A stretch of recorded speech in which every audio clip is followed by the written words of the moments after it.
ታስተል እንዴት አምሽታችኋል የተወዳጁ ተመልካቾቻችን የኢትዮጵያ ቴሌቪዥንን እየተከታተላችሁ ትገኛላችሁ ከምሽቱ 2 ሰዓት ሆኗል የታህሳስ 21 2018 ዓ.ም የኢቲቪ ዜና 57 በቀጥታ ወደ እናንተ እየተሻገረ ሶስተኛው ምዕራፍ ላይ ደርሷል ሮዛ መኮንን ዜናዎቹን የመራው አብራችሁ ቆያለሁ አብራችሁን ዝለቁ አበይት ጉዳዮችን እናስቀድም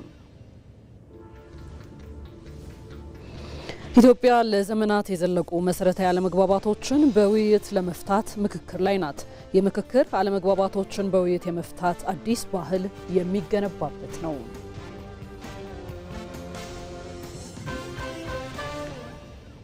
የኢትዮጵያ የባህር በር ጥያቄ የውስጥ ልዩነቶችን የሚሻገር የትውልድ ጥያቄ መሆኑን የውጭ ጉዳይ ሚኒስትር ዶክተር ጌዲዮን ጢሞቴዎስ ተናገሩ።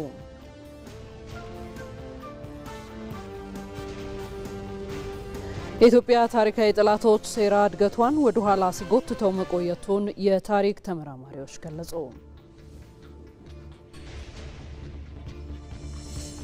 ከውጭ ከመረጥነው ጉዳይ ቻይና በታይዋን ሰርጥ አቅራቢያ የሁለተኛ ቀን ወታደራዊ ልምምድ ማድረግ መጀመሯን አስታወቀች። ከስፖርት የአፍሪካ ዋንጫ የምድብ መጨረሻ ጨዋታዎች ዛሬ ሲደረጉ በምድብ 4 ሴኔጋል ከቤኒን፣ ዲሞክራቲክ ኮንጎ ከቦትስዋና የሚያደርጉት ጨዋታ ተጠባቂ ነው።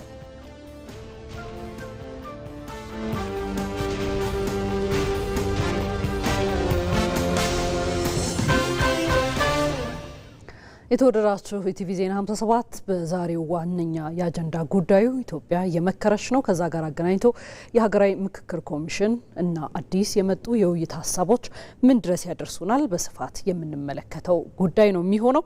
ይህንን ርዕሰ ጉዳይ ደግሞ ተጨማሪ ማብራሪያ እንዲያደርሱን እንግዳ ጋብዘናል። እንግዳችን በአዲስ አበባ ዩኒቨርሲቲ የሰላምና ደህንነት ተመራማሪ ዶክተር ሙልጌታ አየለ ናቸው። ወደ ኋላ ላይ እዚህ ስቱዲዮአችን ተቀላቅለው ተጨማሪ ሀሳቦችን የምንጋራ ይሆናል። እስከዛው አብራችሁን ዝለቁ።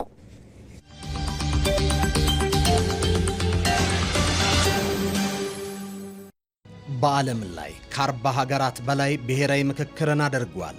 ይህ የምክክር ሂደት አንዳንዶቹ በስኬት ሲያጠናቅቁ፣ ሌሎቹ ደግሞ ሳይሳካላቸው ቀርቷል። ኢትዮጵያ ከሀገራት የምክክር ሂደት በብዙ ተምራለች። ይህ የሀገራት ስኬትና ውድቀት ልምድና ተሞክሮ በኢትዮጵያ ሀገራዊ የምክክር ሂደት ላይ እንዴት ተገልጿል? ኢትዮ መልህቅ ዛሬ ምሽት ከ3 ሰዓት ጀምሮ በኢትዮጵያ ቴሌቪዥንና በኢቢሲ.ስትሪም ላይ ጠብቁን።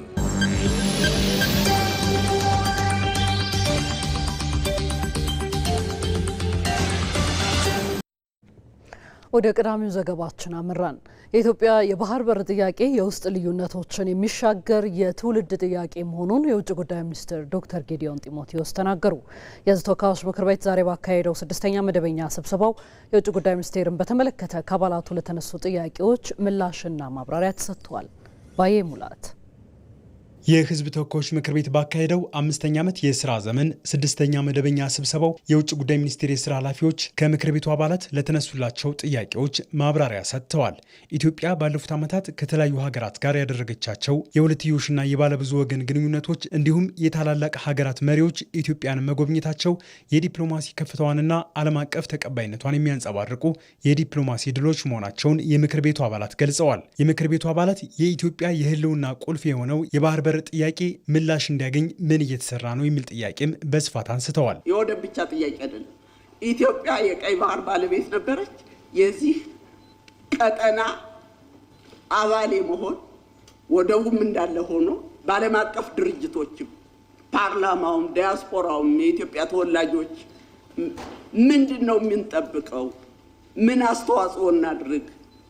ክቡር ሚኒስትር ምን አስተዋጽኦ ነው ከኛ የምትጠብቁት? የውጭ ጉዳይ ሚኒስትሩ ዶክተር ጌዲዮን ጢሞቴዎስ በባህር በር ጥያቄ የኢትዮጵያ ፍላጎት ምንድን ነው የሚለውን ለዓለም ሀገራት ከማስረዳት አልፎ ጥያቄው እንዴት ይመለስ ወደሚለው ምዕራፍ ተሸጋግረናል ሲሉ ተናግረዋል። የውስጥ ልዩነትን የሚሻገር የትውልድ ጥያቄ በመሆኑ ምላሽ እስኪገኝ የሁሉም ዜጋ አስተዋጽኦ እንደሚጠበቅም ገልጸዋል። ይህ ጉዳይ የአንድ መንግስት ጉዳይ ብቻ አይደለም ማለት ነው። ይሄ ጉዳይ የአንድ ፓርቲ ጉዳይ ብቻ አይደለም ማለት ነው። የፓርቲ መስመርን የሚሻገር በውስጥ ያሉ የፖለቲካ ልዩነቶቻችንን የሚያልፍ የሚሻገር ጉዳይ ነው።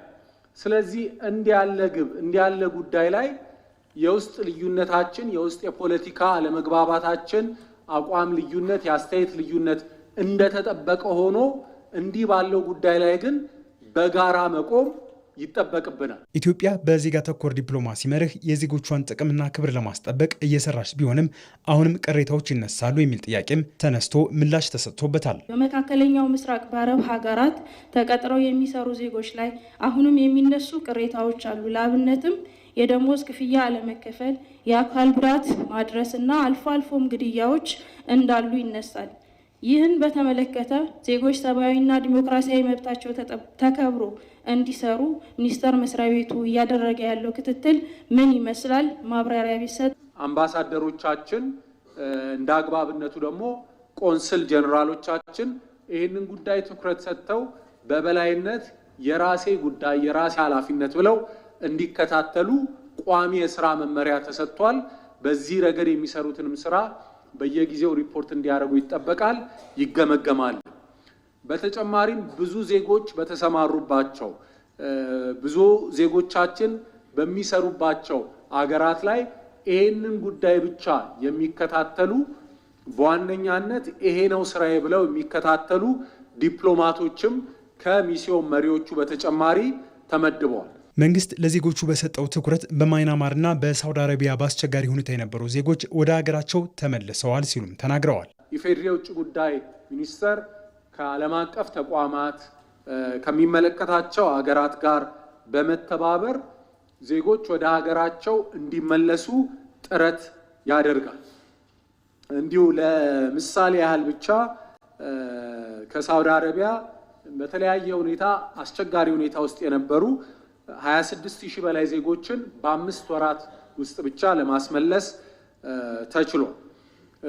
እንዲሁም በማይናማር ይገኙ የነበሩ 1300 የሚሆኑ ዜጎቻችንን በጣም በአስቸጋሪ ሁኔታ ውስጥ ይገኙ የነበሩ ዜጎችንም በጣም ብዙ ጥረት በማድረግ ለማስመለስ ተችሏል። ኢትዮጵያ ከሀገራት ጋር ያላትን ግንኙነት ለማጠናከር የህዝብ ለህዝብ ዲፕሎማሲና ዲጂታል ዲፕሎማሲ ላይ በትኩረት እየሰራች መሆኑንም የውጭ ጉዳይ ሚኒስቴሩ ዶክተር ጌዲዮን ጢሞቴዎስ አብራርተዋል።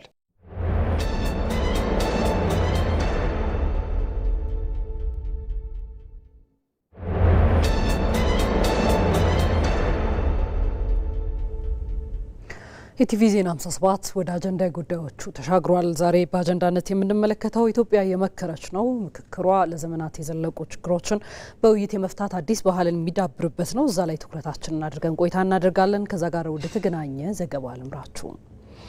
ኢትዮጵያ እስካሁን ያልተሞከረውን ለዘመናት የዘለቁ መሰረታዊ አለመግባባቶችን በውይይት ለመፍታት የሚያስችላት ምክክር ላይ ናት። ምክክሩ አለመግባባቶችን ለመፍታት አዲስ የውይይት ባህል የሚገነባበትም ጭምር ነው። ይመራደም ተጨማሪ ዘገባ ይዟል። በውረድ እንውረድ እብሪት ቁረጠው ፍለጠው በሚል ወደ ኋላ የሚረግጥ የፖለቲካ መንገድን አስተናግዳለች። የሀሳብ ልዩነትን መፍቻ መንገድ የምክክር ቦታ ሳይሰጠው ውይይት ተረስቶ ጠመንጃ አንግቶ ይዋጣልን እየተባለ ባለፉት ዘመናት የእርስ በርስ ግጭትና ጦርነት ኢትዮጵያን ተመላልሶባታል። ይህ የኢትዮጵያ የገዘፈው የታሪኳ ውጤት ደግሞ በኪሳራ ተደመደመ እንጂ ማንንም በዘላቂነት አሸናፊ አላደረግም። የሀገራችን የጀግንነት ትርጉም ምንድን ነው? እስካሁን የመጣንበት እኔ አንተን ተኩሼ አጥፍቼ ካልጣልኩ በስተቀር ጀግና የማልባልበት አመጣጥን የመጣ ነው። አሁን ደግሞ ገና እያየን ነው። ሙከራዎች አሉ። ይሄ ሙከራ ለማስቀጠል የላቀ ደረጃ ላይ ለማድረስ ጀግንነት ለህዝብ ንቃተ ህሊና ለውጥ ለሀብት የሚሆንበት ትርጉም የሚሰጥበት ጊዜ ለመድረስ መስራት ይኖርብናል። እርግጥ በሀገር ላይ የመጣ ጠላትን ለመከላከል ሀገርንም ላለማስደፈር ተኩሶ የሚጥል መክቶ የሚያስቀር ጀግና ኢትዮጵያ ባስፈለጋት ጊዜ ከፊት ቆሞ አስከብሯታል። ችግሩ ግን ወዲህ ነው። እርስ በርስ ያውም ወንድም በወንድሙ ላይ በሀሳብ ልዩነት የተነሳ እስከ መጠፋፋት መድረሱ እንደ ነውር አለመቆጠሩ የኢትዮጵያ ዋነኛው ሰንኮፍና ድካም እኔ በልጣለሁ የሚለው እብሪት ሆኖ ይገኛል። ከዚያም ይህን ስብራት ለመፍታት የሚካሄድበት የኃይል መንገድ ደግሞ ሌላ ችግርን እየወለደ በአዙሪት ውስጥ እንዲቀጥል ማድረጉ ነው። ለዚህም ሲባል ሁሌ ከመገዳደል አሁን ላይ አንድ የቁጭ ብሎ በመመካከር ወርቃማው የውይይት መንገድ ከእንግዲህ የችግሮች መፍቻ ሊሆን እድል ሆኖ መጥቷል። እስካሁን የመጣነውን ያህል መጥተናል። እስካሁን የጠፋውን ያህል ጠፍቷል። ካሁን ወዲያ ግን እንደዛ መቀጠል አይገባንም። ማለት ለተሻለ ህይወት እንመጥናለን ማለት አሁን እየኖርንበት ያለነው የህይወት ስታይል አይመጥነንም። ልንሰራባቸው የምንችል ልናድግባቸው የምንችል ሰፊ ጎዳናዎች አሉ። ያን ደግሞ የምንጀምረው እውነትን ከመነጋገር ነው። እውነት ከወጣ በኋላ ግን ያ እውነት መካሰሻ አይደለም የሆነው። እዚህ ጋር ይብቃ። በቃ እስካሁን የሆነው ሆኗል። ሶ let's stop it here እንደምድመው ክሎዥር እንስጠው፣ ወደ አዲስ ነገር እንግባ። ወደ አዲሱ ነገር ለመግባትም ኢትዮጵያ እስካሁን ያልተሞከረውን ያላግባቡ ሀገራዊ ችግሮችን በውይይት መፍታት ሀገራዊ ምክክር ላይ ነች። ሁሉም የኢትዮጵያ ልጆች ቁጭ ብለው ተመካክረውና ተነጋግረው እስካሁን ከመጡበት አክሳሪ መንገድ የሚወጡበት የመውጫ መንገዳቸው ምክክርን ማድረግ ሲችሉ ነው። ይህን ደግሞ ማድረግ የሚችሉበት ኢትዮጵያውያን ብዙ ምክንያቶች አሏቸው። ለዚህም የጋራ ትናንት ነበር፣ የጋራ ዛሬ አለ፣ የጋራ ነገም ይኖራልና ነው። በትናንት ታሪክ መጨቃጨቅ ሳይሆን ትምህርት ወስዶ አሁን ላይ የራስን የተሻለ ታሪክ መስራት የዚህ ትውልድ ዋናው ስራ ሆኖ ከፊት መጥቷል። አሁን ነቅቷል ህዝቡ፣ በተለይ ወጣቱ ስል በቁጥር ስለሚበዛ ካልሆነ በስተቀር ትላልቆቹ የሚናገሩት በየሚዲያው እየወጡ ኢቭን ተፈናቃይ ካምፕ ውስጥ ሆነው የሚናገሩት እየሰማችሁ ነው። ወደ ተገቢ የሆነው የኑሮ ህይወታችን እንመለስ፣ ሀገራችን በጋራ እንገንባ፣ በጦርነት የሚመጣ ነገር ምንም እንደሌለ ከዚህ በላይ ሌላ ትምህርት አያስፈልገንም እያለ ነው ያለው። በሁሉም ተሰርታ ለሁሉም የምትመች ኢትዮጵያን የመፍጠሪያው ጊዜ ደግሞ አሁን ለምክክር እጆቿን በዘረጋችበት ወቅት ነው። ጊዜውን የዋጀው ምክክርን ባህል የማድረጉ መንገድ ሐሳቤ በኃይል ይፈጸምልኝ የሚልን ወደ ታሪክነት ይቀይረዋል። በምክክሩ ደግሞ የኢትዮጵያን ክፉ ከሚመኙ ታሪካዊ ጠላቶቿ ውጪ በሀገሩ ጥላ ስር የሚኖር ሁሉ ተጎጂም ሆነ የሚከስር የለም። ይልቁንም ህብረ ብሔራዊቷ ኢትዮጵያ ታሸንፋለች። በዚህ ምክክር ውስጥ ዘላለማዊ አብሮነትን፣ ለልጆቻችን መልካም ሀገርን፣ የተሻለና የሚበጅ ሐሳብን ይዘን ኢትዮጵያ የጸናች፣ ኢትዮጵያ ለልጆቿ ኩራት የሆነች፣ ተስፋ ያለባት ምድር ለማድረግ እንድንችል ምክክሩ በእጅጉ ያስፈልጋል። አሁን ላይ ምክክር ማድረግ እድል ሆኖ መጥቷል። የተገኘን እድል መጠቀም ደግሞ የጋራ ድል ያመጣል። አንዴ ካለፈ ግን የተራዘመ መከራ ሊያስከትልም ይችላል። የሐሳብ ልዩነት በሚወልደው ግጭት የዜጎች መከራና ስቃይ፣ የሀገር ጉስቁልና እንዳይራዘም ለሀገራዊ ምክክሩ መሳካት የሁሉም በጎ ተሳትፎ የግድ ይላል። ሀገራዊ ምክክሩ ተሳካ ማለት ደግሞ ለዘመናት ሳያግባቡ የቆዩ መሰረታዊ ጉዳዮች የጋራ መፍትሄ እንዲያገኙ በማድረግ በማህበረሰቡ መካከል በጥርጣሬ መታየትን አስቀርቶ የበለጠ መተማመንንም ይፈጥራል። ቀደም ሲል እንዳስተዋወቅናቸው እዚህ ርዕሰ ጉዳይ ላይ ሰፋ ያለ ቆይታ እናደርጋለን። ተጨማሪ መረጃ ሊያደርሱን በአዲስ አበባ ዩኒቨርሲቲ የሰላምና ደህንነት ተመራማሪ ዶክተር ሙልጌታ አየለ እዚህ ስቱዲዮ እንግዳችን አድርገናቸዋል። ከሳቸው ጋር እንቆያለን። ዶክተር ለሰዓቶም ለማብራሪያው ማስቀደም ያመሰግናለሁ። እንኳን ደህና መጡ ላለሁ ደስታ ይወደር የለም ሮዚ፣ እንኳን ደህና ቆይሽ። መልካም። እንግዲህ ቀደም ሲል የሀገራዊ ምክክር ሂደቱ በተለይ ኢትዮጵያ ያልተለመደ አዲስ መንገድ ይዞ ስለመምጣቱ እያነሳን ነበረና እንደው ኢትዮጵያ እየመከረች ያለው የሀገራዊ ምክክር መሰረታዊ ያለመግባባቶችን በመፍታት ረገድ በተለይና ኢትዮጵያን በማሻገር ረገድ ምን እድል ይዞ መጥቷል ማለት እንችላለን? እንግዲህ ድሉ በጣም በርካታ ናቸው። ግን ታሪክን የምንረዳበት መንገድ ኢትዮጵያ እንግዲህ በብዙ መልኩ ላይ እየመከረች ነው። የምንረዳበት መንገድ ታሪክ እንዴት ነው የተረዳ ነው? በእኛ ሀገር የሀገረ መንግስት ግንባታችን በረጅም የታሪክ ልምምዳችን ውስጥ የማንግባባቸው ነገሮች አሉን። በርካታዎቹ አንዱ የማንግባባው ታሪክን ኢትዮጵያ የምትባለዋ መቼ ነው የተጀመረችው? የቱ ጋ ነው ያለው? በረጅም የሀገረ መንግስት ታሪካችን ውስጥ ታሪካችን ረጅም ነው፣ ግን ድሃ ነን። በተመሳሳይ መልኩ የሌሎቹን አገሮች ድሃ ኢትዮጵያ ነጻ አውጥታለች። ወደዚህ ስንመጣ ደግሞ ያንን ድህነት ያንን ያለፍነውን ሌሎቹ ነጻ አወጣና ወደ ሀገር ቤት ሲመጣ ጭቆናው አለ። በዚህ ደረጃ ላይ ይነሳል አሁን በብዛት። ሌላኛው ታሪካችን በተቃርኖ የተሞላ ነው በብዛትና በሀገርና በሀገረ መንግስት ግንባታው ላይ ለምሳሌ አንዳንድ ሀሳቦች ላይ አንስማማም። ሀገረ መንግስት እሳቤዎቹ አገር እንዴት ተፈጠረ የሚለው እሳቤዎች ላይ ልሂቃኖቹ ዓለም ላይ ያሉትን ሁሉንም እሳቤዎች ያመጣሉ። ለምሳሌ 5 እሳቤዎች ይነሳል። አንዱ አገር በተፈጥሮ የተፈጠረ ነው፣ ኢቮልቭድ ነው የሚላል ናቹራል ነው። ሁለተኛው ደግሞ አይ ሰው ሰራሽ ነው የሚል እይታ አለ። በራሱ አይደለም ተፈጥሯዊ ነው፣ አምላክ ነው ወይም መለኮታዊ ነው አፈጣጥሮ የሚላለ። ሌላኛው ሶሻል ኮንስትራክትድ ነው። ይሄ ለምሳሌ የመጀመሪያዎቹ ባልና ሚስት ይኖራሉ፣ ሀብትሽ በሀብቴ በእንዝርቴ በጋሽ ተባብለው ቤተሰብ ይመሰረታል። ያ ቤተሰብ ወዴት ያድጋል? ወደ ጎሳ፣ ከዛ ቀጥሎ ይሄ ኮሚኒቲ የምንለው፣ ከዛ ማህበረሰብ ደግሞ አገር ይፈጥራል። በዛ መልኩ ላይ ለምሳሌ ሶሻሊ እንዴት ነው የተፈጠረው? በብዛት እኛ የምንረዳው ሌላኛው በኃይል የተፈጠረ ነው አገር የሚል እሳቤ አለ። እነዚህም ሌላኛው ማርክሲስታዊ የሚባል አለ። አንዳንዴ በሳይንሳዊ መልኩ እኛ ሀገር በሁለቱም ረገድ በኃይል የተፈጠረ ነው። ኢትዮጵያ አንዱ ጠንካራው ደካማውን ደፍጥጦ በዛ መልኩ የተፈጠረ ነው የሚል እሳቤ አለ በራሱ ጊዜ። ስለዚህ እነዚህ አይነት ንግግሮች ይፈልጋል። ብዝሃነትን የምንረዳበት መንገድ በራሱ ኢትዮጵያ እየመከረች ነው። ስትመክር እንዴት ነው ብዝሃነትን የምንረዳበት መንገድ? ዓለም ላይ በጣም በርካታ ሀገሮች ብዝሃነት አላቸው። ሌላኛው ህገ መንግስትና ህገ መንግስታዊነትን ህገ መንግስት አስተምሮታችን ይሄ በተለይ ከሁሉ በላይ በመንግስትና በህዝብ መካከል ያለው ግንኙነቱ ህገ መንግስታዊነት ጨርሰ የምናስተምረው። አንዳንዱ አይ ህገ መንግስቱ ብሔራዊ መዝሙራችን ሰንደቅ ዓላማው የድሮ መሆን አለበት ይላል።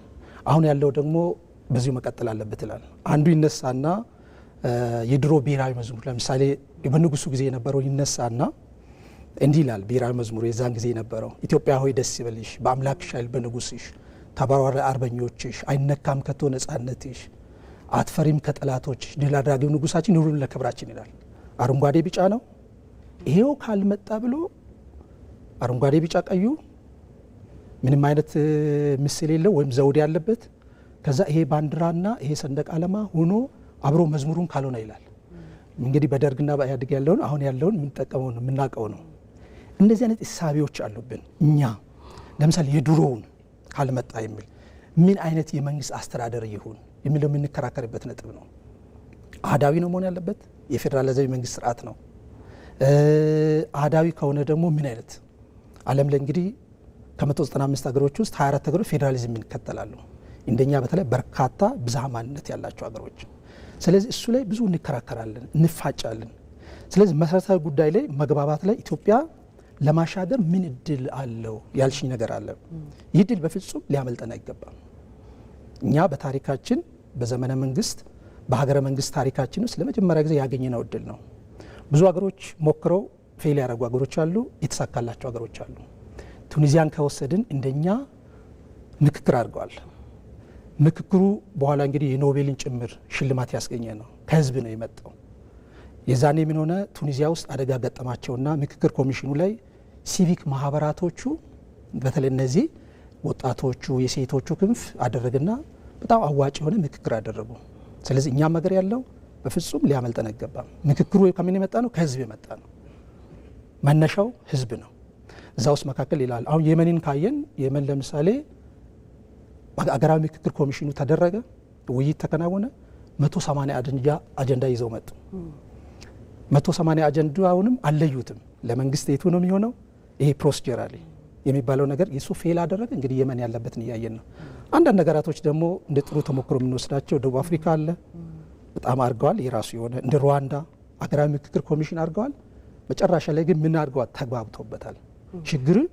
ችግሩ ያለፈውን ፍትህ ሊያረጋግጥ የሚችል በዓለም ታሪክም አዲስ ምዕራፍ ልናስመዘግብ የሚችል ቅድም አሁን አንዳንዶቹ ሀገሮች የተሳካላቸው አገራዊ ምክክር አድርገዋል ያልነው አለ። የኛ መነሻው የህዝብ ነው ምክክሩ። ስለዚህ ሁላችንም አጀንዳ አውጥተናል፣ እየተነጋገርን ነው።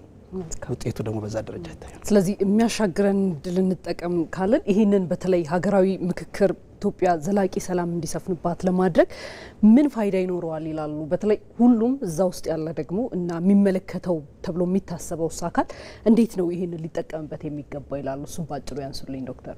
ፋይዳው ጠባሳዎቻችን ያክመናል። ፖለቲካችን እንደ አዲስ እንሰራበታል፣ እንቃኝበታለን። እኛ እንግዲህ ኢትዮጵያውያን ከእውነትና ከእውቀት ጋር በደንብ እንታረቃለን። ያሉ ሀሳቦቻችን አሉ። እነዚህ አካባቢ እንግዲህ በልሂቃኑ መካከል ያለው ልዩነት አለ። ስለዚህ ያለፈው ታሪካችን አለ፣ ጠባሳ ታሪካችን አለ። እሱ ምን እናደርጋለን? በደንብ አድርገን እናክምበታለን።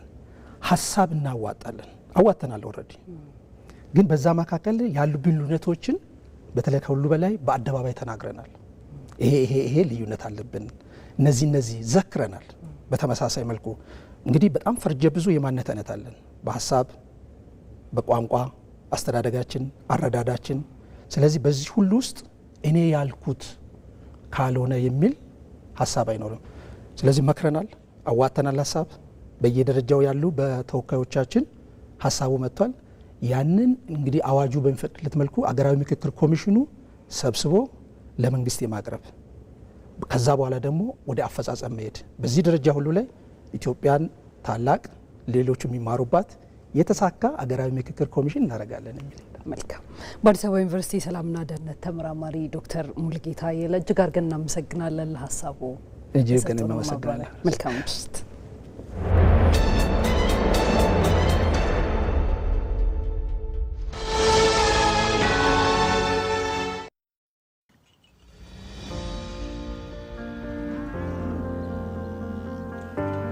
እንዴት ዋላችሁ መስገን ምን ነው ቀዘቀዝ ትንሽ አዝመራ ዘር አነሳለብኝና ምን እናግዝ ታዲያ እኔም ማርሽ የምመልሰው የእህል ዘር ብድር ባገኝ ብዬ ስንከራተት ነው ያልኩኝ እስከ መቼ የእህል ዘር በብድር ይሞላል ብለን ምን ላርግ ታዲያ ምን መላ ይገኛል መላውንማ ልንገርህ እኔው ራሴ ማዳበሪያን ሰው መላ ሳፈላልግ የኢትዮጵያ ንግድ ባንክ ለአርሶ አደሩም ለአርብቶ አደሩም እፎይታ የሚሰጥ ብድር ማዘጋጀቱን አልሰማም መሰል ይኸውልህ ለሰብል ምርት ብትል ለመጋዘን ለግብርና መሳሪያ ለማዳበሪያ ለወተት ተዋጽኦ ብትል ለእንስሳት እርባታ የሚሆን አመቺ ብድር አመቻችቷል ግን እንደው ለኔ የሚያበድሩኝ ይመስላል አዎ ስልህ ለብቻም ሆነ ከሌሎች አርሶ አደሮች ጋር ቢሆን አንድ ላይ ሆናችሁ መበደር ትችላላችሁ ታዲያ ምን ማድረግ ነው የሚጠበቅብኝ እዚህ አቅራቢያ የሚገኝ የኢትዮጵያ ንግድ ባንክ ቅርንጫፍ ጎራ ብለህ ባለሙያ ማክረህ ከ25% ጀምሮ ቆጥበህ ያሻን የግብርና ብድር መበደርና ልማትን ማቀላጠፍ ነው ሀገር የሚመግበው ባለሙያ ለዓመታት ሲያገለግል የቆየው የኢትዮጵያ ንግድ ባንክ የግብርና ስራ እንዲቀላጠፍ አስፈላጊ የሆነ ብድር አመቻችቷል ከ5% ጀምሮ ቆጥበው የግብርና ስራውን ያቀላጥፉ የኢትዮጵያ ንግድ ባንክ ሁሌም የሚተማመኑበት ባንክ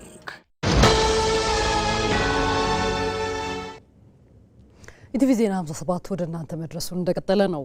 የኢትዮጵያ ታሪካዊ ጠላቶች ሴራ እድገቷን ወደ ኋላ ሲጎትተው መቆየቱን የታሪክ ተመራማሪው ዶክተር ብሩክ ከድር ተናገሩ። የኢትዮጵያ በቀጠና ያላት ተሰሚነት ከፍ በማለቱ ጠላቶቿ አሁንም በውስጥ ጉዳዮቿ ጣልቃ መግባት መቀጠላቸውን ገልጸዋል። መሀሌት ታደለ በዓለም የስልጣኔ ታሪክ ገናና ስም ካላቸው ሀገራት ተርታ የምትጠቀሰው ኢትዮጵያ ከክርስቶስ ልደት በፊት አንስቶ ከግብጽ ደቡባዊ ክፍል እስከ ህንድ ውቅያኖስ የተዘረጋ ግዛት እንደነበራት የታሪክ ድርሳናት ያወሳሉ። ኢትዮጵያ ከጥንት ጀምሮ ጥንካሬዋን አስጠብቃ ለመቀጠል የምታደርገው ጥረት ግን አልጋ ባልጋ ሆኖ የዘለቀ አልነበረም። ታሪካዊ የሚባሉ ጠላቶቿ ለጉዞዋ እንቅፋት፣ ለእድገቷ መሰናክል እየሆኑ ወደ ኋላ ሲጎትቷት ኖረዋል። ዛሬ ድረስ የዘለቀው የእነዚህ አካላት ሴራ በዚህ ልክ ለምን በኢትዮጵያ ላይ መነሳትን ፈለጉ የሚል ጥያቄ ያስነሳል። በዓለም ላይ የተለያዩ ኃይሎች ይህንን ቀጠና ይፈልጉታል። የኃይል የበላይነታቸውን ለማረጋገጥ የንግድ ቁጥጥር መስመሮችን ለማድረግ ከፍተኛ ትግል የሚያደርጉበት ቀጠና ላይ ነው የምንገኘው። ስለዚህ እዚህ ቀጠና ላይ ተገዳዳሪ ኃይል ሆኖ መውጣት በማንኛውም የታሪክ ወቅት ቀላል አይደለም ለኢትዮጵያ ማለት ነው። ይሄ በጥንት ዘመንም በአክሱም ዘመንም ቀላል አልነበረም። በዛጉዌ ዳይነስቲም ጊዜ ቀላል አልነበረም። በቀጠና ውስጥ የኃይል የበላይነትን ከመቆጣጠርና በተሰሚነትን የበለጠ ከማግኘት ጋር የሚያያዝ ነው። ኢትዮጵያ ጎልታ እንዳትወጣ ሲሸረብ ነው የኖረው ለረጅም ዘመን ማለት ነው። በዓለም ጂኦፖለቲካ ተፈላጊነቱ ከጊዜ ወደ ጊዜ እያደገ የመጣውና ሀያላን ሀገራትን ጨምሮ የብዙዎች አይን ማረፊያ በሆነው የአፍሪካ ቀንድ ቀጠና የኢትዮጵያ ተሰሚነት ከፍ ማለት እንቅልፍ የሚነሳቸው እነዚህ ጠላቶቿ በውስጥ ጉዳዩ ሳይቀር ጣልቃ በመግባት ፈተና መሆናቸውን ቀጥለዋል። በአካባቢ ነገስታት በየአካባቢው ተነስተው በሚያደርጉት ግጭት አማካኝነት የውስጥ ጥንካሬ እንዳይኖራቸው በመስራት አንዱን በአንዱ በማነሳሳት ለምሳሌ የመገንጠል ጥያቄዎች ጭምር በተለያዩ ኃይሎች እንዲነሱ በማቀንቀን እነዚህን ሊበሬሽን ፍሮንት በመባል የሚታወቁት የተገንጣይ ቡድኖችን ቦታ በመስጠት የተናጠል ትርክት የምንለው አለ። ለብቻ ያለ የራስን ብቻ ቁስለኝነት የራስን ብቻ ህመም እያጎሉ ህዝብ በመቀስቀስ የመነጣጠል መንፈስ እንዲኖር እና ያንን ደግሞ ሚሊታራይዝ እንዲሆን ወታደራዊ በሆነ መንገድ መሀለኛውን ፖለቲካ እንዲገዳደሩ ተደርጎ እና ደግሞ ኢትዮጵያ ጸጋዋ የሆነውን የውስጥ የተለያየ መሆን ለምሳሌ በቋንቋ በሃይማኖት የተለያየንን ብዝሃነት ያንን ብዝሃነት ማኒፑሌት በማድረግ በሚፈልጉት መንገድ ከፋፍሎ ማለት ነው በመጠቀም ጠንክረን እንዳንወጣ ሲሰራ ነው የኖረው። ይህ የኢትዮጵያ ታሪካዊ ጠላቶች የተጠና አካሄድ ደግሞ የጥንካሬዋ መሰረት የሆነውን የባህር በሯን ከማሳጣት አንስቶ በብሔራዊ ጥቅሞቿ ላይ አደጋ መደቀኑን የታሪክ ተመራማሪው ዶክተር ብሩክ ያብራራሉ። ሁለቱ ውሃዎች ለኢትዮጵያ በጣም ወሳኝ ናቸው። የአባይ ውሃና የቀይ ባህር። እኛ በቀጠና ውስጥ የበላይ ሆነን የታየንበት ወቅት ቀይ ባህርና ከወደብ አክሰስ ጋር በተገናኘ ሚና የነበረን ወቅት ላይ ነው ጎላ ብለን የወጣ ነው። ከባህር ስንሸሽ አቅማችን እየደከመ ነው የሚመጣው። ወደ ባህሩ በቀረብን ቁጥር ደግሞ ጎልተን ነው የምንወጣው። ተዋናዮች ነው የምንሆነው። በባህሩ ውስጥ እንደ አንድ ፕሌየር ኪ ፕሌየር ወሳኝ ተዋናይ ሆነን የምንወጣው እዛ ላይ ሚና ሲኖረን ነው። ከዛ በሸሸን ቁጥር ደግሞ የበለጠ አቅማችን እየደከመ የመደራደር ኮምፒት የማድረግ አቅማችን እየላላ ነው የሚሄደው። ይሄ የተሰራው በሴራ ነው።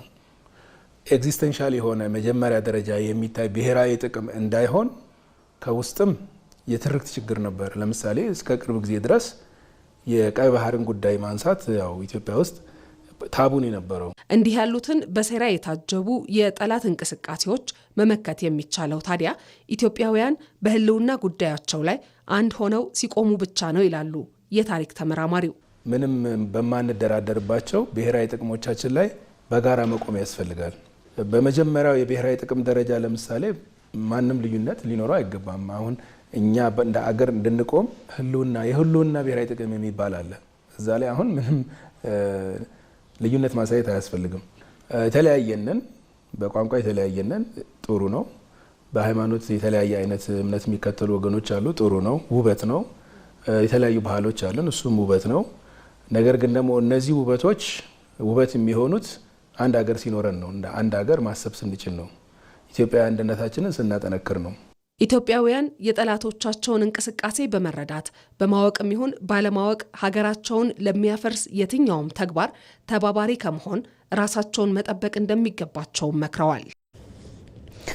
የመደመር መንግስት ግዙፍ ሀገራዊ ፕሮጀክቶችን ጀምሮ በመፈጸም ረገድ ስኬታማ ተግባራትን አከናውኗል። እስካሁን የተጠናቀቁት ፕሮጀክቶች ደግሞ የሀገር ገጽታ ግንባታን ከማፋጠን ባለፈ ለኢኮኖሚ እድገት ያላቸው አበርክቶ ከፍተኛ ነው። አለም ይልፉ ለህዝብ መሰረታዊ ጥያቄዎች የይስሙላ ምላሽ የተሰጠባቸው ለምርጫ ቅስቀሳና ፕሮፓጋንዳ ብቻ መሰረት ድንጋይ የተቀመጠላቸው በሐሰተኛ ሪፖርትና ብልሹ አሰራር የተተበተቡ በርካታ ፕሮጀክቶች ኢትዮጵያውያን ማግኘት ያለባቸውን ጥቅም አስቀርተዋል። የሀብት ብክነት እንዲፈጠር የግለሰቦች ኬስ እንዲደልብ ኢትዮጵያንም በእዳ ላይ ተጨማሪ እዳን እንድትጋፈጥ አድርገዋል። ተፈጥሮ ሳይሰስትባት ጸጋ ሳይጎርላት ነገን ሳይሆን ዛሬን ብቻ በሚሉ ሳቢዎች ወደ ኋላ ስትጎተት የቆየችው ኢትዮጵያ አሁን ላይ ግን ይህ ጠባሳዋ ላይመለስ የሻረ ስለመሆኑ ብዙዎች ይስማማሉ። ለዚህ ማረጋገጫ ሆኖ የሚቀርበው ደግሞ የመደመር መንግስት ዋነኛ የትኩረት አቅጣጫ ከሆኑ ጉዳዮች መካከል ፕሮጀክቶች በተያዘላቸው ጊዜ ማጠናቀቅ አንዱ መሆኑ ነው። ጠቅላይ ሚኒስትር አብይ አህመድ ያለ እውቀት የተጀመሩና ቆመው የቀሩትን ፕሮጀክቶች እንደ አዲስ መጀመርን ጨምሮ አዳዲስ ፕሮጀክቶች በፍጥነት እና በጥራት ማጠናቀቅ ይገባል በሚል የሰጡትን አቅጣጫ ተከትሎ የሚታዩ የሚጨበጡ ለውጦች መጥተዋል። አቧራቸው ተራግፎ እንደ አዲስ የተጀመሩና እንደ መገጭ ያሉ የመስኖ ግድቦች ያሉ ፕሮጀክቶችን ጨምሮ ሲጓተቱ የነበሩ ፕሮጀክቶች የአስተዳደር ግድፈቶቻቸው ተቀርፎ ቀን ከሌት በሚደረግ ክትትልና ድጋፍ ስራቸው ጀምረዋል። የመደመር መንግስት ፕሮጀክቶች በምዕራፍ ተከፋፍለው በተግባርና በውጤት እንዲለኩ መደረጋቸውም ከተገኙ ስኬቶች ጀርባ ያለ ሚስጥር ሆኖ ይቀርባል። ለዚህ ደግሞ ማሳያዎቹ በየምዕራፉ በከፍተኛ ጥራት ተጀምረው የተጠናቀቁ የገበታ ለሸገር፣ ገበታ ለሀገርና የገበታ ለትውልድ ፕሮጀክቶች ናቸው። እነዚህ ፕሮጀክቶች ስኬታቸው በተያዘላቸው ጊዜ መጠናቀቃቸው ብቻ አይደለም፣ ኢትዮጵያን በልኳ የገለጹ የኢኮኖሚ ስብራቶቿን የጠገኑ በከፍተኛ ትጋትና ዲሲፕሊን እንዲሁም ታማኝነት የተሰሩ መሆናቸውም ጭምር እንጂ እነዚህ ስኬቶች ያለምንም ተግዳሮት እውን የሆኑ ሳይሆኑ በብዙ ፈተናዎች ውስጥ ያለፉና ለቃል መታመን የሚከፈል ዋጋ እንደሚኖር ለማረጋገጥ የተከወኑ ናቸው። ቃል በተግባር ሲገለጽ መተማመን የሰፈነበትና የህዝብና የመንግስት ግንኙነት እንዲፈጠር ህዝብ የፕሮጀክቶች ደጀን እንዲሆንም ያስችላል። ከለውጡ ማግስት በርካታ የመንገድ ፕሮጀክቶች ተጠናቀዋል። በኮሪደር ልማት ውጤታማ አፈጻጸም ተገኝቷል። የገጠር ኮሪደርና ኢኒሼቲቭም መልካም ጅማሬዎች ታይቷል። ልክ እንደ ሌሎች ፕሮጀክቶች ሁሉ የሐሰተኛ ሪፖርትና ፕሮፓጋንዳ አካል የነበረውም የታላቁ ህዳሴ ግድብ መጠናቀቅም በእርግጥም የመደመር መንግስት ፕሮጀክቶችን ማጠናቀቅ ዋነኛው የትኩረት አቅጣጫው መሆኑን ተጨማሪ ማሳያ ሆኖ መቅረብ የሚችል ግዙፍ እውነት ነው። ለዚህም ነው ጠቅላይ ሚኒስትር አብይ አህመድ በጉባ ያበሰሯቸው 7ቱ ግዙፍ ፕሮጀክቶች በተጀመረው ጥራትና ቃልን በተግባር የመግለጽ ሂደት የሚከወኑ መሆናቸውና በእርግጥም የኢትዮጵያን ሁለንተናዊ እድገት ቅርብ መሆኑን አረጋጋጭ የሚሆኑት። ዘገባዎቻችን ቀጥለዋል። የሲቪል ምዝገባዎችን ለአዲስ አበባ ከተማ አስተዳደር በውክልና እንዲመዘግብ ፈቃድ መስጠቱን የኢሚግሬሽንና ዜግነት አገልግሎት አስታወቀ። ተቋሙ አገልግሎቱን በማዘመን ረገድ ያከናወናቸው በርካታ ተግባራት መኖራቸውን ጠቅሶ ለውጦቹ የአገልግሎት ቅልጥፍናና ጥራትን ማሳደጋቸውን ገልጿል። ሳምሶን በላይ የሲቪል ምዝገባዎችን ለአዲስ አበባ ከተማ አስተዳደር በውክልና እንዲመዘግብ ፈቃድ መስጠቱን የኢሚግሬሽንና ዜግነት አገልግሎት አስታውቋል። ተቋሙ እየሰጠ ያለውን አገልግሎት በተቀላጠፈና ተደራሽ በሆነ መንገድ ለማከናወን ከአዲስ አበባ ከተማ አስተዳደር ባሻገር ለጤና ሚኒስቴርና ለመከላከያ ሚኒስቴር የመረጃ ሰጪነት ውክልናን ሰጥቷል። ሁሉንም ክልሎችና ከተማ አስተዳደሮችን በውክልና ይህንን መመዝገብ እንዲችሉ የማስደረግ ስራ እንዲሁም ደግሞ የተለያዩ ተቋማትን የመከላከያ ሚኒስቴር፣ ጤና ተቋማትና የመሳሰሉት የስደተኞችና ስደተኞች ተመላሾችን ጭምር የተለያዩ ተቋማትን እንደ አስፈላጊነቱ ውክልና እየሰጠ የሚሄድበት ሁኔታ አለ። ያ ማለት ኢሚግሬሽን እንደ ኢሚግሬሽን ሆኖ የሲቪልና ቤተሰብ ምዝገባውን መመዝገብ እንዲችሉ የሚያስችል ማንዴት ሼር የማድረግ በአዋጅ የተሰጠንን ፈጻሚ ለማድረግ የምንጠቀመው ሜካኒዝም ነው ማለት ነው። የኢሚግሬሽንና ዜግነት አገልግሎት ውክልናውን ከመስጠት ባሻገር ለተቋማቱ የተለያዩ ድጋፎችና ክትትል እንደሚያደርግም ገልጸዋል። ይህን ውክልናውን ከወሰዱ በኋላ የሲቪል ምዝገባና የቤተሰብ ምዝገባውን ቴክኖሎጂ በአገር አቀፍ ደረጃ ከዘረጋ በኋላ ቴክኖሎጂውን መዘርጋቱ ብቻ ሳይሆን የአቅም ግንባታም ስልጠናዎችን እንዲሁም ደግሞ በተለያዩ የኢንፍራስትራክቸር ስራዎችን በተመለከተ ተቋሙ ራሱ ይሰራል። ነገር ግን ይህንን እስከ ታች ድረስ ደግሞ የክትትልና ድጋፍም ተቋሙ ራሱ ያደርጋል። ድጋፍ ሲያስፈልጋቸው ድጋፍ እያደረግ ማስተካከል ያለባቸው ነገሮችን ደግሞ እያስተካከሉ እንዲሄዱ የምንሰራበት ስርዓትም አለን ማለት ነው። ተቋሙ አገልግሎት አሰጣጡን ለማዘመን በርካታ ስራዎችን እያከናወነ መሆኑን የገለጸ ሲሆን በዚህም ከአርቲፊሻል ኢንተለጀንስ ኢንስቲትዩት ጋር በመተባበር ባዘጋጀው ቴክኖሎጂ ህገወጥነትን በስፋት መከላከል መቻሉን የኢሚግሬሽንና ዜግነት አገልግሎት ምክትል ዋና ዳይሬክተር ቢቂላ መዝገቡ ገልጸዋል። በዚህ ቴክኖሎጂ ተጠቅመን አገልግሎቱን ማቀላጠፍ ብቻ ሳይሆን ሪል ታይም የሆነ ዳታዎችንም የምናገኝበት ምን ያህል ሰው ዛሬ ተወልዷል፣ ምን ያህል ሰው ጋብቻ ፈጥሯል፣ ምን ያህል ሰው ዛሬ ሞቷል የሚለውን እሱ ብቻ ሳይሆን ለፖሊሲ ውሳኔዎችም ያስፈልገናል ማለት ነው። አገልግሎቱ የታቀደውን ያህል ውጤት እንዲያመጣ ውክልና የተሰጣቸው ተቋማት በቅንጅት መስራት እንደሚጠበቅባቸውም የኢሚግሬሽንና ዜግነት አገልግሎት ዋና ዳይሬክተር ሰላማዊ ዳዊት አስታውቀዋል። በጠንካራ የዲጂታላይዜሽን ስርዓት የተደገፈ የሲቪልና ቤተሰብ ምዝገባ ስርዓት መዘርጋት የሀገር ደህንነት ለማረጋገጥና የዜጎችን ዓለም አቀፋዊ እንቅስቃሴም ለማሳለጥ ቁልፍ ሚናን ይጫወታል። የሲቪልና ቤተሰብ ምዝገባ ስራችን ይበልጥ በተጠናከረ ስራ አፈጻጸም ለማጠናቀቅ መዝጋቢ ባለድርሻ አካላት፣ ተባባሪ አካላት ጋራ የተቀናጀ ተናባቢ ስራ መስራት አስፈላጊ ነው። የሲቪልና ቤተሰብ ምዝገባ ስርዓት ዘመናዊ ማህበረሰብ በመፍጠር የበለጸገች ሀገር ለመገንባት ወሳኝ መሆኑንም ገልጸዋል። የመደመር መንግስት የቴክኖሎጂና የፈጠራ ጉዞ የነገዋ ኢትዮጵያ በሳይንስና እውቀት ላይ የተመሰረተች እንድትሆን ያደርጋታል። ዲጂታል ኢኮኖሚን በመገንባት ሂደት ላይ የሚታዩ የጀማሪ ስራ ፈጣሪዎች ስታርታፕስ እንቅስቃሴ የስራ አጥነትን ችግር ከመቅረፍ ባለፈ ሀገሪቱ በዓለም አቀፍ ገበያ ተወዳዳሪ እንድትሆንም እያደረጋት ነው። ፍሬህይወት ረታ ተጨማሪውን ይዛለች። በአንድ ወቅት ኢትዮጵያ የቴክኖሎጂ ተጠቃሚ እንጂ ፈጣሪ መሆን አትችልም የሚለው የተስፋ መቁረጥ መንፈስ ዛሬ በወጣቶች የፈጠራ አቅም እየተተካ ይገኛል። አሁን ላይ እያየን ያለነው ትልቁ ለውጥ የአስተሳሰብ ለውጥ ነው። እኛም መስራት እንችላለን፣ የዓለምን ችግር የሚፈቱ ቴክኖሎጂዎችን ከዚሁ ከኢትዮጵያ ማመንጨት እንችላለን የሚለውን እምነት መገንባት ተችሏል። ኬብል ማስገቢያ፣ ሶኬት መሰኪያ፣ የምትፈልገው ከውጭ የሚመጣውን ነገር ሁሉ አስገብተን እንሰራለን። ከውጭ የሚገባውን አስቀርተናል።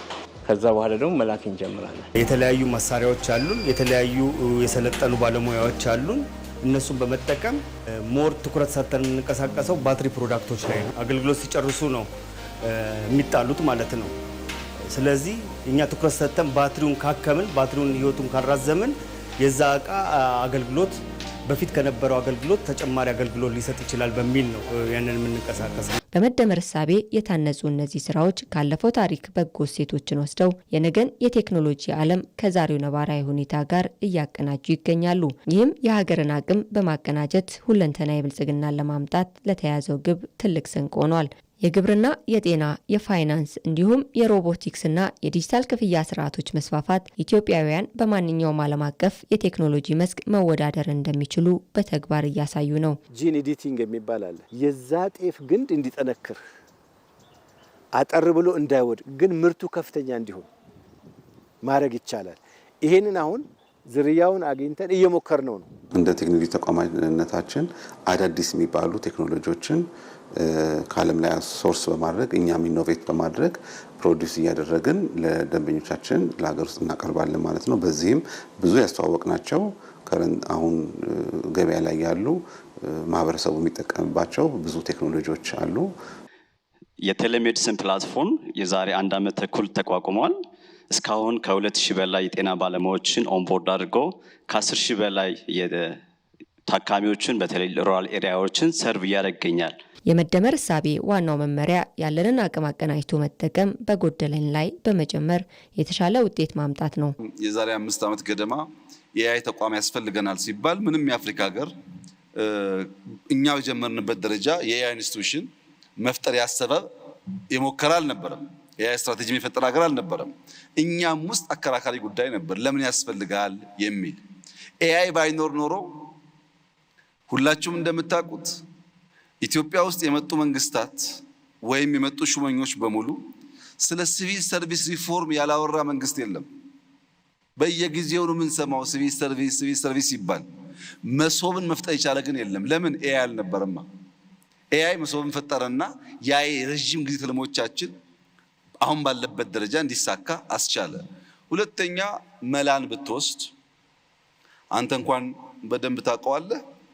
መላ ኢትዮጵያ ህዝብ እንዲያውቅ የምፈልገው መላ በኤአይ የተሰራው ልክ እንደ ዲፕሲክ ወይም ቻት ጂቲፒ ያለው ቱል በያዘው ይዘትና አቅም ደረጃ ከቻት ጂቲፒ በምንም አያንስም። ኢትዮጵያዊ ከመሆኑ ውጭ በሲስተሙ ብቃት በምንም አያንስም እና የኢትዮጵያ አርቲፊሻል ኢንተለጀንስ በቅርቡም በጣም ሻል ያለ ደረጃ የደረሱ ሀገራት መጥተው ሲያዩ እንደሰማሁት በብዙ ሀገራት እንደሚቀርበው ጥያቄ ምንም ጥርጥር የለውም የኢትዮጵያን የእድገት ጉዞ ሊፍሮ ከሚያደርጉ በጣም ኢምፖርታንት ፒላር ኢምፖርታንት ቴክኖሎጂካል አቅም አንዱ ነው። በቴክኖሎጂው ዘርፍ የሚታዩ ስራዎች የሀገሪቱን ነባራዊ እውቀት ከዘመናዊ ሳይንስ ጋር በመቀመር አዲስ መፍትሄዎችን እያፈለጉ ይገኛሉ። በኢትዮጵያ እየተገነቡ ያሉ የቴክኖሎጂ ፓርኮችና የፈጠራ ማዕከላት ወጣቶች እውቀታቸውን እንዲያጋሩና በጋራ እንዲሰሩ ምቹ ሁኔታን እየፈጠረ ነው። ይህ የመደመር መርህ የሆነውን አብሮነትና ትብብርን በተግባር የሚተረጉም ነው። በተናጥል ከመሮጥ ይልቅ በቴክኖሎጂ ታገዘ ትስስር መፍጠር ሀገሪቱ በሳይንስና ቴክኖሎጂ መስክ ያላትን አቅም በማቀናጀት ወደ ላቀ የእድገት ምዕራፍ እንድትሸጋገር ያስችላታል።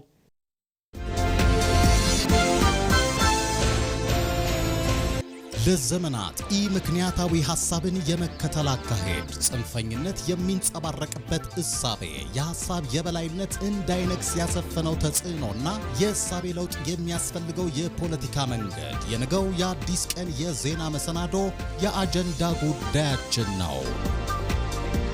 በሐሳብ ልዩነትን ከማስተናገድ ይልቅ ጽንፈኝነትን ማዕከል አድርገው የሚደረጉ እንቅስቃሴዎች ለንጹሃን ዜጎች መፈናቀልና ሞት ምክንያት እንዲሆን እያደረገ ነው። ከቅርብ ዓመታት ወዲህ በሐሳብ የበላይነት የሚያምን ትውልድ እንዲፈጠር እየተሰራ ያለው ሥራ ተጨባጭ ለውጥ ማምጣቱ እየታየ ነው። ጽንፍና ጽንፍ ይዞ ለመጠፋፋት ከመስራት ይልቅ በውይይት የኢትዮጵያ ከፍታን የሚመጥን አካሄድን መከተል እንደሚገባም እርግጥ ነው። ኢቲቪ በነገው የአዲስ ቀን መሰናዶ ይህ እንደ ሀገር ተጽዕኖ አሳድሮ የቆየውን እሳቤ በመደመር መንግስት እሳቤ ከፖለቲካ ገበያ ወደ ሐሳብ ፖለቲካ የሚደረገው ሽግግር ለሀገረ መንግስት ግንባታ የሚኖረው ፋይዳ ምንድነው የሚለውን ጉዳይ አጀንዳ አድርጎ ያነሳ ቆይታ ያደርጋል። ከ1 ሰዓት እስከ 3 ሰዓት በሚኖረው ቆይታ እንግዶችን በዚህ ጉዳይ ላይ ጋብዘን ተጨማሪ ዘገባዎችን ይዘን እንጠብቃችኋለን። አዲስ ቀን ኢቲቪ ዜና 57 ወደ ውጭ ጉዳዮቹ ተሻግሯል። ቻይና በታይዋን ሰርጥ አቅራቢያ የሁለተኛ ቀን ወታደራዊ ልምምድ ማድረግ መጀመሯን አስታወቀች። ቤጂንግ በዛሬው ዕለት ለሁለተኛ ቀን የቀጠለ ወታደራዊ ልምምዶችን በታይዋን ሰርጥ ዙሪያ ያደረገች ሲሆን የሮኬት ተኩሶችና የባህር ላይ አየር ልምምዶችን አድርጋለች። የአገሪቱ ጦር የባህር ኃይልና የአየር ኃይል ልምምድን ጨምሮ ለወታደራዊ ልምምድ መሰማራታቸውን ቤጂንግ ገልጻለች። የፍትህ ተልዕኮ 2025 የሚል መለያ ስም የተሰጠው ወታደራዊ ልምምዱ በትናንትናው ዕለት መጀመሩን አስታውሶ ፍራንስ 24 ዘግቧል። ታይዋን የመከላከያ ኃይሏን ለማጠናከር የምትወስዳቸው እርምጃዎች የግዛቷ አካል አድርጋ የምታያት ቻይናን አስቆጥቷል። ቻይና የደሴቲቷን ቁልፍ አካባቢዎች መቆጣጠር የሚያስችል ወታደራዊ ልምምድ በሰርጡ አቅራቢያ እያደረገች ቢሆንም ታይዋን በበኩሏ ድርጊቱን የቤጂንግ ወታደራዊ ማስፈራሪያ ስትል ነው ያወገዘችው።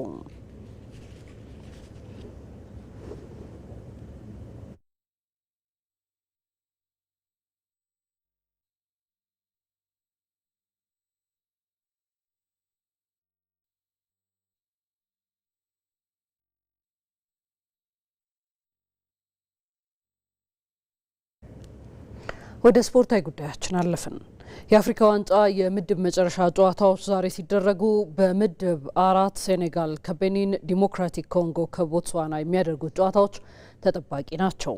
በሌላ በኩል በእንግሊዝ ፕሪምየር ሊግ 19ኛ ሳምንት ምሽት 4 ሰዓት ተኩል ላይ በርሌይ ኒውካስትል፣ ቸልሲ ከቦርንማውዝ፣ ዌስትሃም ከብራይተን ሲጫወቱ ማንቸስተር ዩናይትድ ከዎልቭስ ደግሞ 5:15 ሲሆን በኦልትራፎርድ ይገናኛሉ። በተመሳሳይ ሰዓት ምሽት 5:15 አርሴናል ከአስቶን ቪላ በመድፈኞቹ ሜዳ ላይ የሚያደርጉት ጨዋታ ተጠባቂ ነው። የተወደዳችሁ ኢቲቪ ዜና 57ን በ3 ምዕራፎች ስትከታተሉ ቆይታ አድርጋችሁ በዚሁ ተጠናቋል። ከኛ ጋር ስለነበራችሁ እጅግ አድርገን እናመሰግናለን። ሮዛ መኮንን ዜናዎቹን የመራብሪያችሁ ቆይቻለሁ። በያላችሁበት መልካም ምሽት ይሁንላችሁ።